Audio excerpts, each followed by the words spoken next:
இது மகிமை நேரம். கர்த்தர் இரட்சகருமாகிய இயேசு கிறிஸ்துவின் இணையற்ற நாமத்தினாலே மகிமை டிவி நேயர்களை நான் மறுபடியுமாக வாழ்த்துகிறேன். இந்த 2 நாட்களிலே இயேசு கிறிஸ்துவின் பாடுகளை குறித்து நாம் தியானித்து வருகிறோம். இயேசு கிறிஸ்து விதமாக பாடுபட்டு மரணமடைந்து உயிர்த்தெழ வேண்டும் என்பது பிதாவாகிய தேவன் நிர்ணயித்து திட்டமிடப்பட்டு தீர்க்கதரிசிகளின் மூலமாக சொல்லப்பட்ட காரியங்கள் என்பதை குறித்து நாம் தியானித்தோம். இயேசுவே இந்த பாடுகளை தாமாகவே ஏற்றுக்கொண்டார் நமக்காக என்று நாம் தியானித்தோம். இது நிமித்தம், அவருடைய பாடுகளின் நிமித்தம் தேவனுடைய அன்பு நமக்கு வெளியாக்கப்பட்டது, தேவனுடைய நீதி நமக்கு வெளியாக்கப்பட்டது. அவரும் நம்மோடு கூட ஒப்புரவாகும்படியாக அவருடைய மரணம் காணப்பட்டது.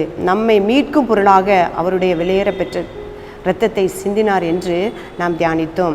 இந்த நாளிலும் அவர் சிலுவையிலே மரித்தார் என்று நாம் பார்க்கிறோம். ஏன் அவருக்கு இந்த சிலுவையை தேவன் தெரிந்தெடுத்தார் என்பதை குறித்து தியானிக்கும்படியாக இந்த நேரத்திலே நாம் கடந்து வந்திருக்கிறோம். ஒரு வசனத்தை வாசிக்கிறேன். மார்க்கு 16ஆம் அதிகாரம் 24ஆம் வசனம். அப்பொழுது அவரை சிலுவையில் அறைந்தார்கள். அதன் பின்பு அவருடைய வஸ்திரங்களை பங்கிட்டு ஒவ்வொருவன் ஒவ்வொரு பங்கை எடுத்துக்கொள்ளும்படி அவர்களை குறித்து சீட்டு போட்டார்கள். அந்த நாட்களிலே, இயேசு கிறிஸ்துவுடைய வாழ்ந்த நாட்களிலே அநேக முறைகளிலே மரண தண்டனைக்கு நியமிக்கப்பட்டவர்களுக்கு மரணத்தை நிறைவேற்றுவார்கள். ஆனால் இயேசு கிறிஸ்துவுக்கு சிலுவை மரணத்தை பிதாவானவர் அவர் சிலுவையிலே அறையப்பட்டு மரிக்க வேண்டும் என்று நியமிக்கப்பட்டிருந்தது. ஏனென்றால் பழைய ஏற்பாட்டின் புஸ்தகத்திலே நாம் வாசிக்கும் பொழுது, மோசே இஸ்ரவேல் ஜனங்களை வழிநடத்தி வரும் பொழுது இஸ்ரவேல் ஜனங்கள் பாவம் செய்து அநேக முறை தேவனை பரீட்சை பார்த்து அவரை துக்கப்படுத்தினார்கள் என்று நாம் வாசிக்கிறோம். அவர்கள் வனாந்தரத்திலே கடந்து செல்லும் பொழுது அவர்களுக்கு வேண்டிய ஆகாரம் கிடைக்கப்படவில்லை என்பதற்காக தேவனை தூஷித்தார்கள், முறுமுறுத்தார்கள் என்று நாம் பார்க்கிறோம். இந்த வனாந்தரத்திலே எங்களுக்கு ஆகாரம் இல்லை, சாப்பாடு இல்லை, தண்ணீர் இல்லை, இந்த உணவு எங்களுக்கு வெறுப்பாக இருக்கிறது என்று தேவனை குறித்து முறுமுறுத்தார்கள். தேவனுடைய கோபத்தின் நிமித்தம் இஸ்ரவேல் ஜனங்களுக்கு மத்தியிலே கொள்ளைவாய் சர்ப்பங்களை அனுப்பினார். அப்பொழுது மோசே இஸ்ரவேல் ஜனங்களுக்காக பிதாவை நோக்கி மன்றாடினான். அப்பா, இவர்களை மன்னியும், இவர்களை விடுவியும் என்று. அப்பொழுது தேவனாகிய கர்த்தர் மோசேக்கு ஒரு கட்டளையை கொடுக்கிறார்.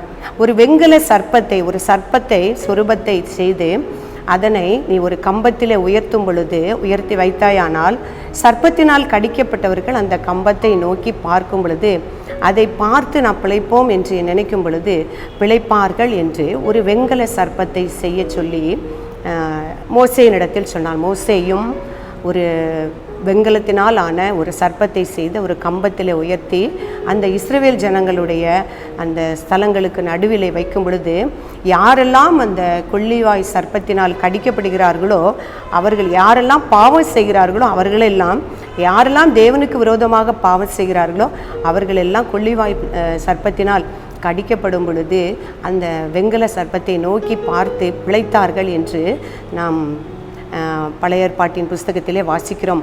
அதே போல பாவம் செய்தவர்கள் என்னை நோக்கி பார்க்கும் பொழுது பிழைப்பார்கள் என்று அவரும் உயர்த்தப்பட வேண்டும், இயேசு கிறிஸ்துவும் உயர்த்தப்பட வேண்டும் என்று அவரை நோக்கி பார்க்கிறவர்கள் பிழைக்க வேண்டும் என்பதற்காக சர்ப்பமானது மோசேயினாலே உயர்த்தப்பட்டது போல மனுஷகுமாரனும் உயர்த்தப்பட வேண்டும், அவனும் கெட்டு போகாமல் நித்திய ஜீவனை அடைய வேண்டும்.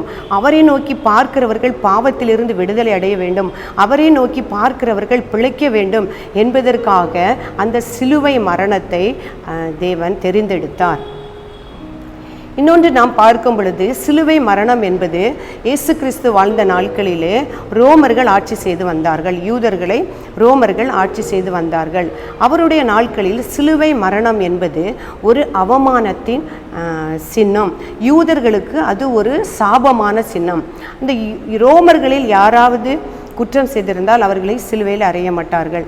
யூதர்கள் மற்றும் மரண பொல்லாத குற்றத்தை செய்தவர்கள், மரணத்திற்கு ஏதுவான குற்றத்தை செய்தவர்கள், தேச துரோகிகள், அதே மாதிரி தீவிரவாதிகள், இப்படிப்பட்டவர்களைத்தான் சிலுவை மரணத்திற்கு ஒப்பு கொடுப்பார்கள். அது ஒரு அவமானத்தின் சின்னம். அந்த அவமானத்தின் சின்னமாக இருப்பதினால் தேவன் இயேசு கிறிஸ்து சிலுவையிலே மரிக்க வேண்டும் என்று அவரை அவமானத்திற்கு ஒப்பு கொடுத்ததின் நிமித்தம் அந்த சிலுவை மரணத்தை அவருக்கு நியமித்தார். அந்த நாட்களிலும் அந்த இயேசுவோடு கூட அறையப்பட்ட கள்ளர்கள், இருவர்கள் அறையப்பட்டார்கள் என்று வாசிக்கிறோம். அந்த இரு கள்ளர்களுமே தேச விரோதமான குற்றங்களை செய்தவர்கள் அல்லது பயங்கரவாதிகள் அல்லது தீவிரவாதிகள் என்பதாக குறிப்பிடப்பட்டிருக்கிறது. அப்படிப்பட்ட மரணத்துக்கு ஏதுவான பாவங்களை செய்தவர்களைத்தான் அந்த சிலுவையிலே மரிப்பார்கள். நம் இயேசுநாதர் பாவத்தை அறியாத மாசற்றவர், அக்கிரமக்காரர்களோடு அந்த அவமானமான சின்னமாகிய சிலுவையை சுமந்து அந்த சிலுவையிலேயே மரித்ததினால் நம்முடைய அவமானங்களை எல்லாம் அவர் சுமந்து கொண்டார். அதற்காகவே அந்த அவமான சின்னமான சிலுவையை அவர் தெரிந்தெடுத்தார்.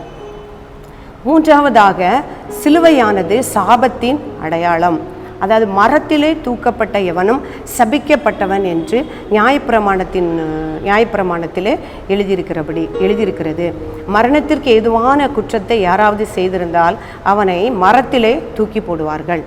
அந்த மரத்திலே தூக்கி போட்டவன் சபிக்கப்பட்டவன், மரத்திலே தூக்கி போட்டவன் தேவனாலே சபிக்கப்பட்டவன் என்பது நியாயப்பிரமாணத்தினுடைய சட்டம்.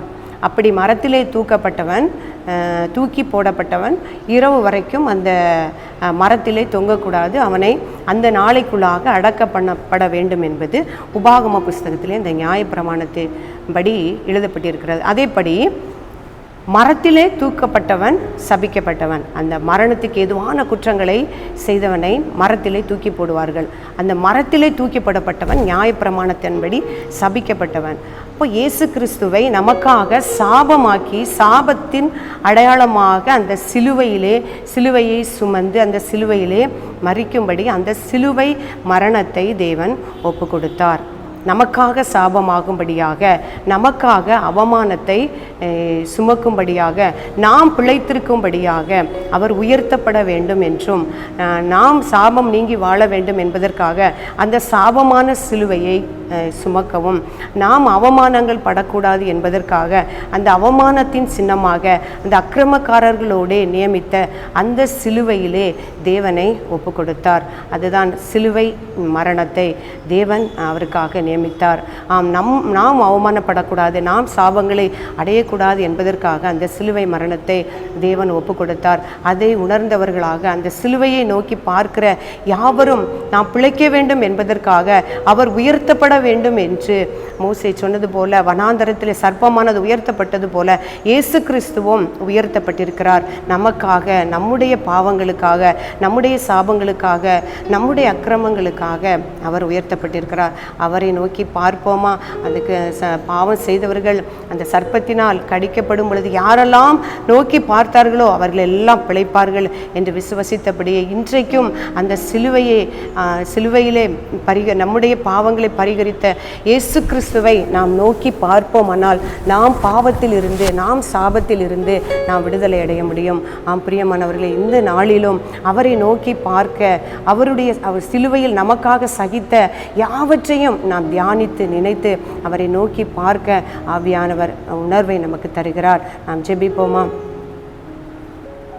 கிருபை நிறைந்த அன்புள்ள ஆண்டவரே, துதிக்கிறோம் அப்பா. இந்த நாளிலும் அப்பா, நீர் சிலுவை மரணத்தை ஆண்டவரே ஏற்றுக்கொண்டீர் அப்பா. ஒரு அவமான சின்னமான ஒரு சிலுவை, ஒரு சாபமான ஒரு சிலுவையை கர்த்தாவே நீர் எங்களுக்காக ஏற்றுக்கொண்டிருப்பா. நாங்கள் எங்களுடைய சாபத்தில் இருந்து விடுதலை அடையவும், எங்களுடைய ஆக்கினையில் இருந்து, எங்களுடைய அவமானங்களில் இருந்து ஆண்டவரே நாங்கள் காக்கப்படவும் வேண்டும் என்பதற்காக நீர் சாபமாகி நீர் அவமானங்களுக்கு உட்படுத்தினீர் அப்பா. அதை நாங்கள் நினைக்கிறோம் சுவாமி. உங்களுடைய சிலுவையை நோக்கி பார்த்து நாங்கள் பிழைக்கும்படியான கிருபையை நீர் ஒவ்வொருவருக்கும் தரும்படியாய் ஜெபிக்கிற உணர்வுள்ள இருதயத்தை தேவரீர் கூட இந்த வார்த்தைகள் மூலமாக ஒவ்வொருவரோடும் கூட தேவரீர் நீர் பேசும்படியாய் ஜெபிக்கிறோம். எங்களை தாழ்த்தி ஒப்பு கொடுக்கிறோம். இயேசு கிறிஸ்து மூலம் ஜெபிக்கிறோம் பிதாவே, ஆமென்.